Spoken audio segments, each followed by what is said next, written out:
जय हिंद मेरे शेरनियों, स्वागत है आप सभी का हैप्पी ट्यूटोरियल में। आज 18 मई और आज के कुछ महत्वपूर्ण करंट अफेयर्स और उनसे रिलेटेड प्रश्नों को देखा जाएगा।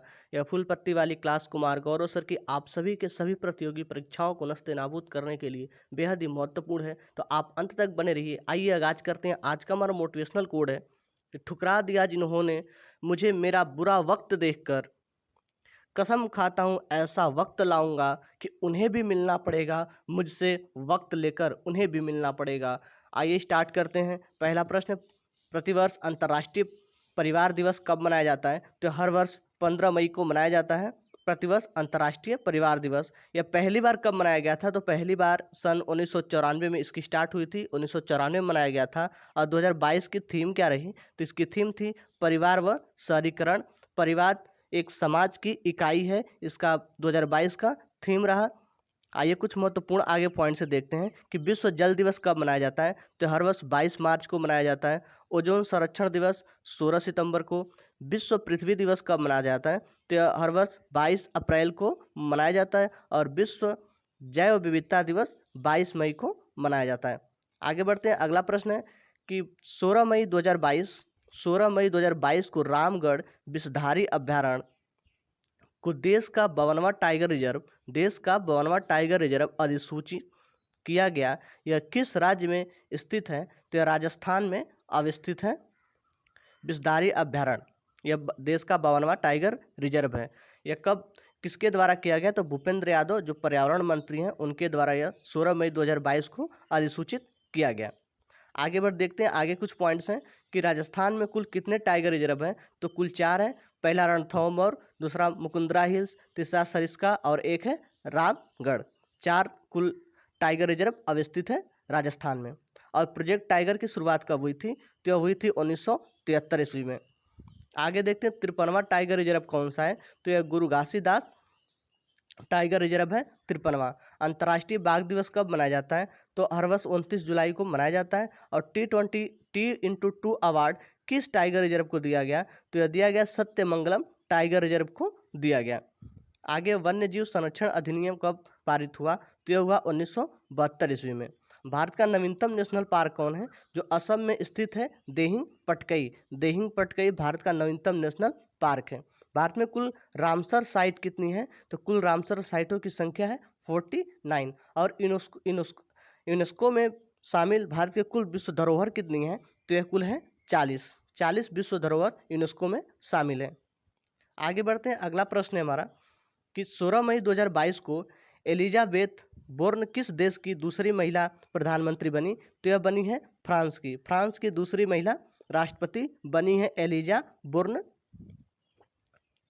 दूसरी महिला बनी है फ्रांस की प्रधानमंत्री। 16 मई 2022 को बनाएगी।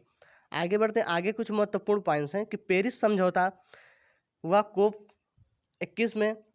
75वां क्रॉन्स फिल्म फेस्टिवल में जूरी में शामिल भारतीय कौन थी? तो यह थी दीपिका पादुकोण। 75वां कांस फिल्म के जूरी में शामिल हुई थी दीपिका पादुकोण। कोप 27 का आयोजन कहाँ हुआ था? तो यह हुआ मिस्र में। भारत की प्रथम 12,000 हार्स पावर इंजन किसकी सहायता से बनाया गया? यह बनाया गया फ्रांस की सहायता से। और कहाँ बना?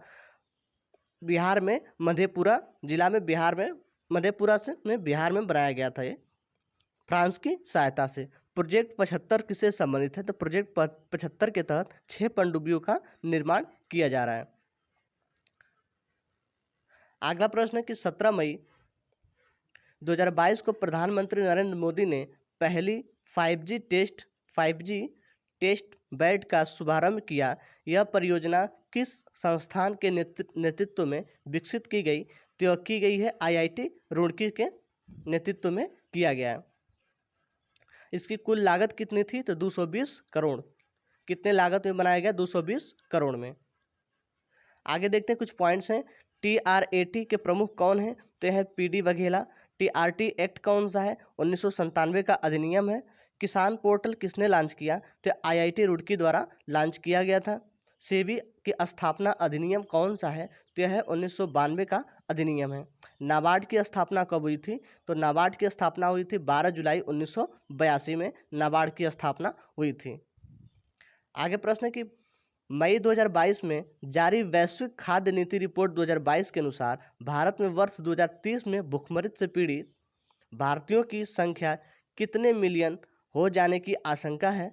तो मई में जारी वैश्विक खाद्य नीति रिपोर्ट 2022 के अनुसार भारत में भूखमरी से पीड़ित कुल 73 मिलियन हो जाने की आशंका है, 73.9 मिलियन।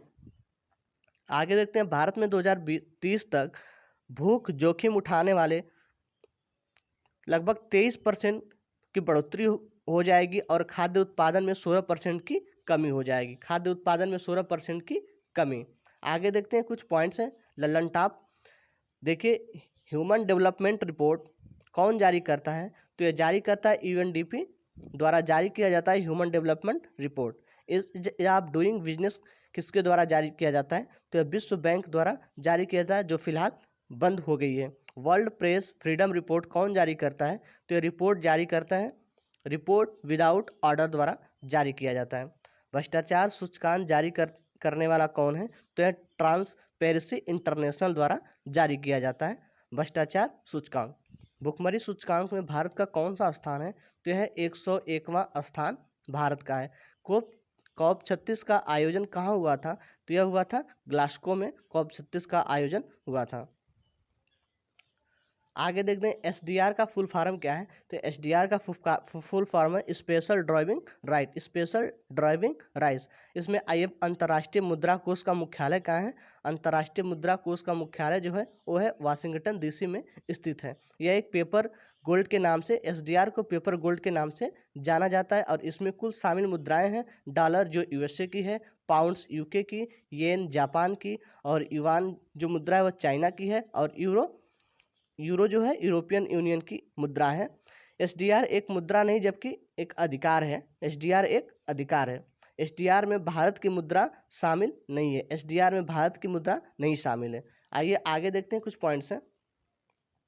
IMF का नवीनतम सदस्य कौन सा है? तो IMF का नवीनतम सदस्य जो है वो 190वां है, एंडोरा जो IMF का नवीनतम सदस्य बनाया गया है। ईरान की मुद्रा क्या है? तो ईरान की जो मुद्रा है वो है टोमान। ग्लोबल इकोनॉमी जारी करता कौन है? तो यह है IMF ग्लोबल इकोनॉमिक जारी करता है। ट्विन सिस्टर के नाम से किसे जाना जाता है? तो इसे IMF और वर्ल्ड बैंक को ट्विन सिस्टर के नाम से जाना जाता है।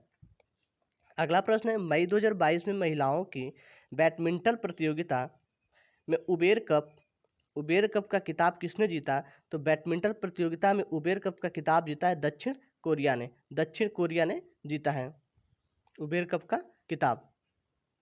आइए आगे बढ़ते हैं, कुछ महत्वपूर्ण पॉइंट्स हैं। थॉमस कप विजेता कौन है? तो थॉमस कप विजेता है भारत थॉमस कप विजेता है।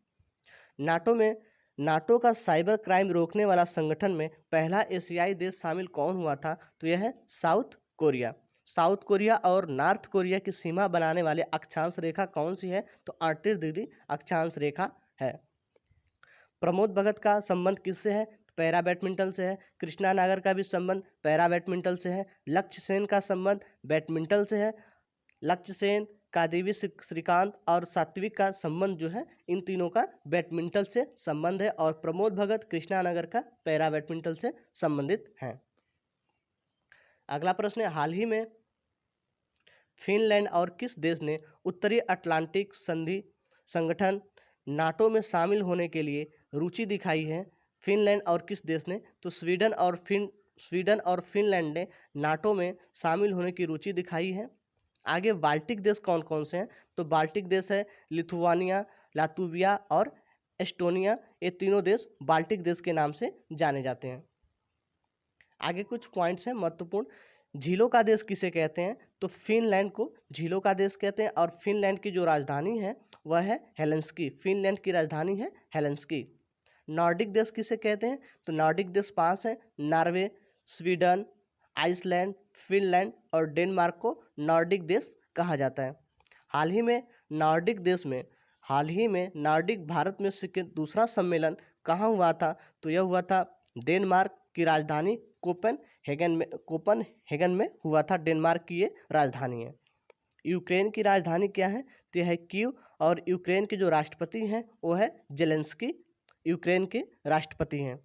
नाटो की स्थापना कब हुई थी? तो 1949 ईस्वी में नाटो की स्थापना हुई थी। इसमें कुल सदस्य कितने हैं? 30 हैं। और नाटो का जो मुख्यालय है वो ब्रुसेल्स में स्थित है। नाटो का मुख्यालय ब्रुसेल्स में अवस्थित है। अगला प्रश्न है, हाल ही में जारी फोर्ब्स की ग्लोबल 200 की सूची में कौन सा भारतीय कंपनी शीर्ष स्थान पर रही? तो यह है रिलायंस कंपनी शीर्ष स्थान पे रही है। विश्व में पहला स्थान कौन सी कंपनी का था?